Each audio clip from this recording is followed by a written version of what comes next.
Hey everyone, I just finished Elden Ring a few weeks ago, and I've been meaning to do a review on the game, but I realized I have too much to say about Malenia. I'm making it into its own video. Uh, right now I'm in halfway through the DLC. I will also make a review of the DLC as well when I'm done that, but it will be separate from the main game. Anyway, before you guys just go, start running to the comments. Oh, this is good, the fight's not even that hard. Blah, blah, blah, blah. This is not a video complaining about Malenia. I am not saying that she was too hard or anything like that.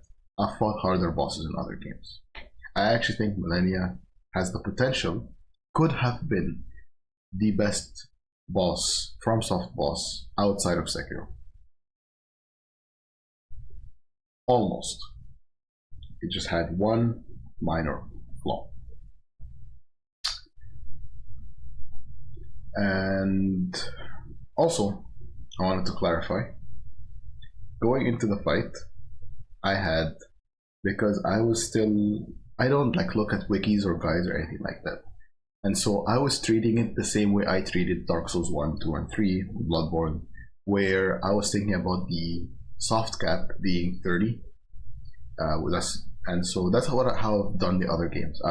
Once I get to like 30 vigor, 30 dex, I would start spreading out my stats in other stuff that seems interesting. So for example, Elden Ring, once I had like 30 dex, 30 vigor, and 20 endurance, 20 focus, I knew I wanted to do the dragon magic. The dragon magic was so cool to me. I knew I wanted to do it, especially that it gives me an option for like an AoE stuff, because my weapon was claws, which is very single target. So I wanted something that can do AoE damage, as well as just elemental damage, non-physical damage, in case I'm up against enemies that are resistant to physical. And so once I reached the stats that I mentioned, right, 30 dex and 30 vigor, I was like, well, there's no point in investing in vigor and dex anymore. Vigor and dex anymore. So I started investing all my points into like faith and arcane for the dragon stuff. So by the time I got to Malenia, I only had 30 vigor and 30 dex.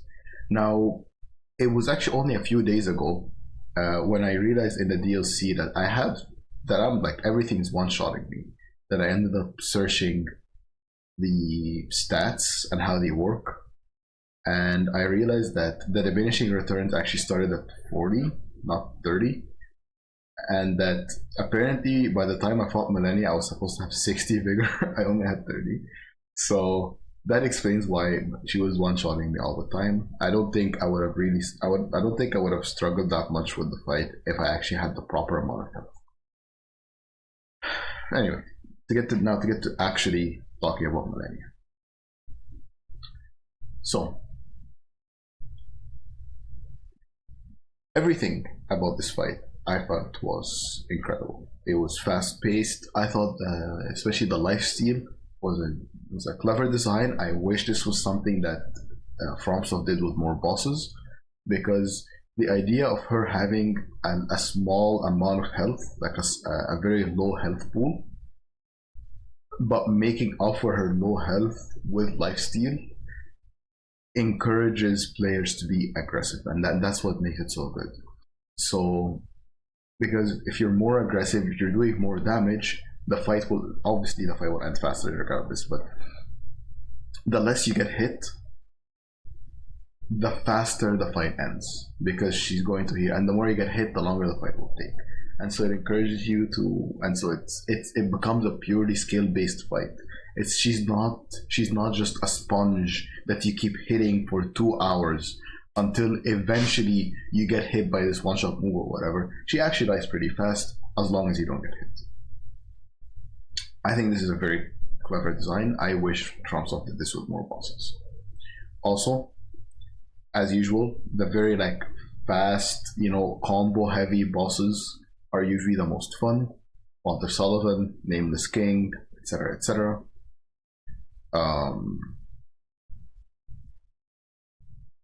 Yeah, Gehrman, whatever, right? Those ones always the best bosses. I just kind of blanking out on like boss names, but you get the point. And she's not an exception.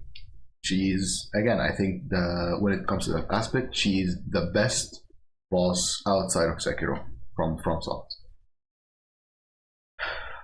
But Waterfowl Dance genuinely ruins the fight. That move alone ruins the whole fight for me. It actually feels unfair. To me, it felt like whenever I dodged it, it was by luck. Either because I just happened to be far enough away that she doesn't hit me, or I just happened to. I don't know. I can't explain. Sometimes I just would dodge it, and I don't know what I did. It wasn't consistent. But for a one-shot move, right? For a move that insta-killed, it shouldn't be that. It shouldn't be hard to dodge. Insta-kill moves should be obvious. For example, and I'll give examples because in the same fight, I'm not even going to other. In the same fight of other one-shot moves that are fair, and why they're fair, and why the Waterfowl Dance is poorly designed. Her grab attack. Technically not a one-shot. It doesn't actually one-shot, but it almost kills.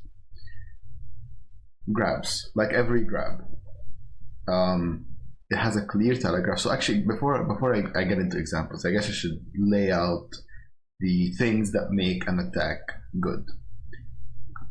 So for any attack, so this is just generally speaking, I'm not on one-shot moves. Generally speaking, attacks need to have several things, or combos need to have several things.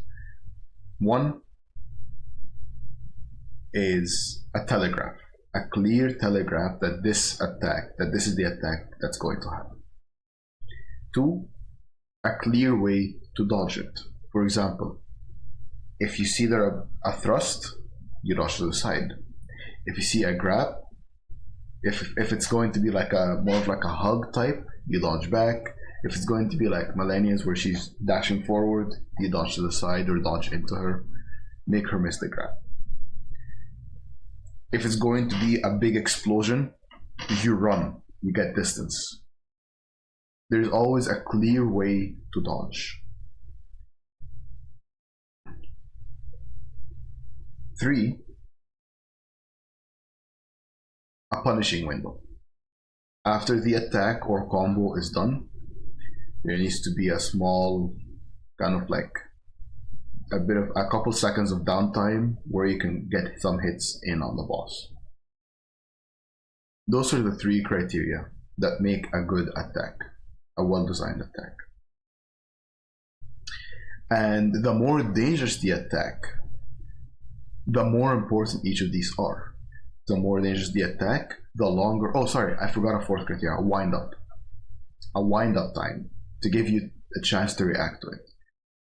So, the more dangerous the attack, the clearer the telegraph needs to be, the longer the wind up has to be, the easier it is supposed to be to dodge, and the longer time you have to punish it, right? It is the more dangerous an attack becomes, the more important each of those becomes. You need that. So examples of good attacks. Scarlet Ionia, I think, is the perfect example. She jumps up in the air. So it has a clear telegraph. She jumps up in the air, high up in the air. She grows her tails or whatever those are. She starts charging up. You know what's about to happen. You know she's going to slam down. There's going to be an explosion. From the first time I saw the attack, I knew what was going to happen. It's clear.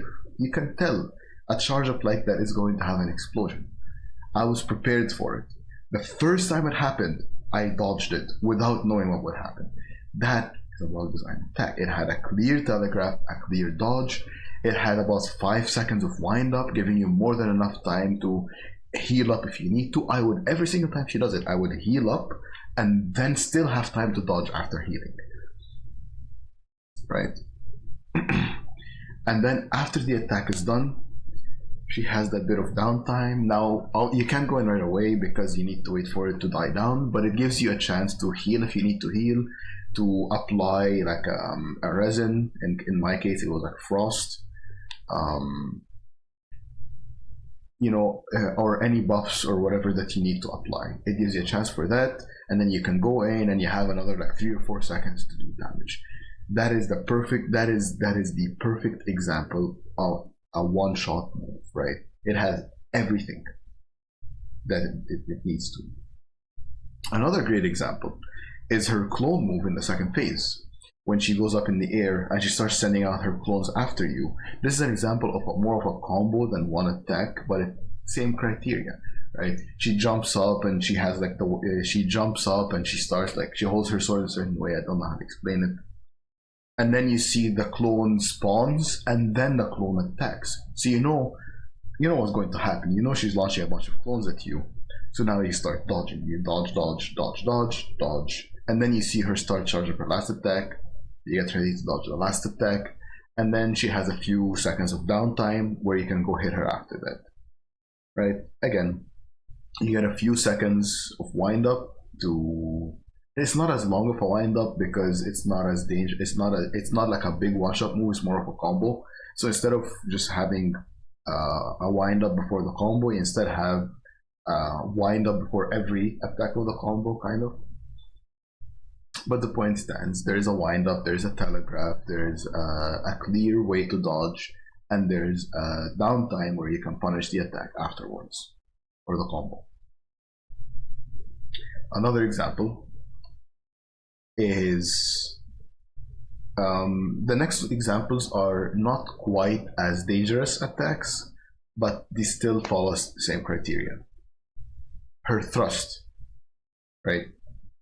She jumps, pulls her sword back, and then thrusts. So you have about 2 seconds to react, which is enough time because it's easy to dodge. You have about like 2 seconds to react. You know it's clear telegraph. You know she's going to thrust. There's a clear way to dodge. You dodge to the side, and you get to land, and you get a second or two to hit her afterwards. She has the combo where she like slash up and then slash down. Again, she extends the sword and starts dragging it. You know what she's going to do. She slashes up, you dodge, slashes down, you dodge, and then you start hitting her. Right? So on and so forth and so on.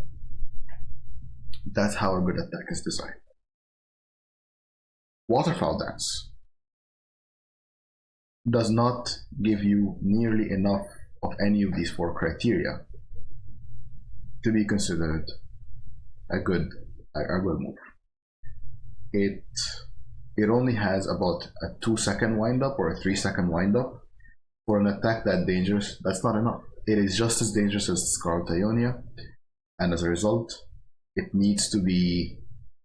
just as dangerous as Scarlet Ionia, and as a result, it needs to have just as long of a wind up. It needs to have that 5 seconds of wind up as Scarlet Ionia. Also, the telegraph is not very clear because if you are close to her, so if you're far, yeah, you can tell what she's going to do, but if you're close to her, all you see is she jumps up in the air, but you don't see the position of her sword or anything. So it's not clear if she's going to do a Waterfowl Dance or she's going to do a thrust or what exactly. And so the telegraph is not as clear, although I will admit the telegraph is probably the aspect that's done best out of these. But even then, I don't think it's telegraphed enough. The wind up is too short. There is not a clear way to dodge. She just does a sequence of slashes in a sphere. I don't know. It's like this giant sphere with these like just anime style, sequence of slashes.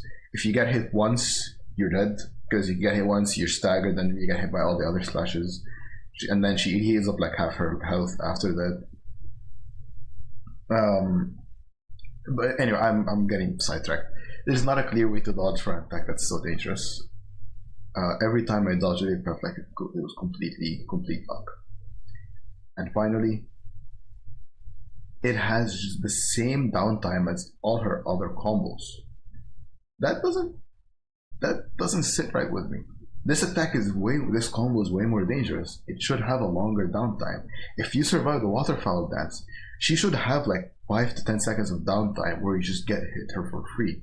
The fact that she gets up and starts moving almost immediately, really? Like, shouldn't this, you know? That's why I think Waterfowl Dance is a poorly designed attack. Now I think it's the only move in her entire kit that's poorly designed. And that's why I think that despite the Waterfowl Dance, and I say it ruins the fight because it was the only thing I was dying to pretty much. There was the edge cases where maybe I died to the Scarlet Ionia or maybe I died to the clones. Those were edge cases. 95% of my deaths were to the Waterfowl Dance. So that's why I say it ruined the fight, but it didn't. I still think Malenia is the best fight in Elden Ring and one of the best in FromSoft. Because almost all of her other moves are done so perfectly. But the Waterfowl Dance was excessive. It was too much. I get they wanted to give her, big cool anime move, Blade of Mikola, undefeated, blah blah blah. I understand that. She already had so many cool anime moves. I mean, the Scarlet Ionia, the clones, even just her combos. She had the one where she steps forward and does that slashes and then up and down. She had so many cool looking moves. She had her grab where she throws you up in the air and then stabs you. She had all the cool final boss anime moves. She didn't need the Waterfowl Dance. Let's be real. That was a bit much. But yeah, in my opinion, of course you're allowed to disagree, but in my opinion, I think if they remove the Waterfowl Dance, it would just make the fight better. It would only make the fight better if they just remove the Waterfowl Dance.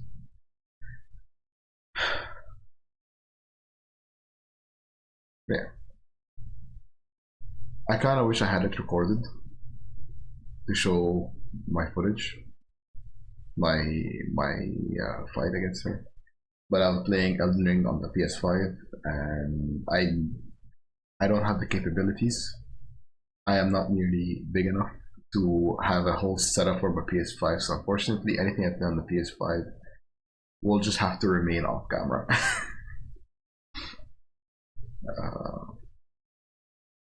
But to make up for my lack of an Elden Ring playthrough, I have multiple reviews of my opinion thoughts on the game.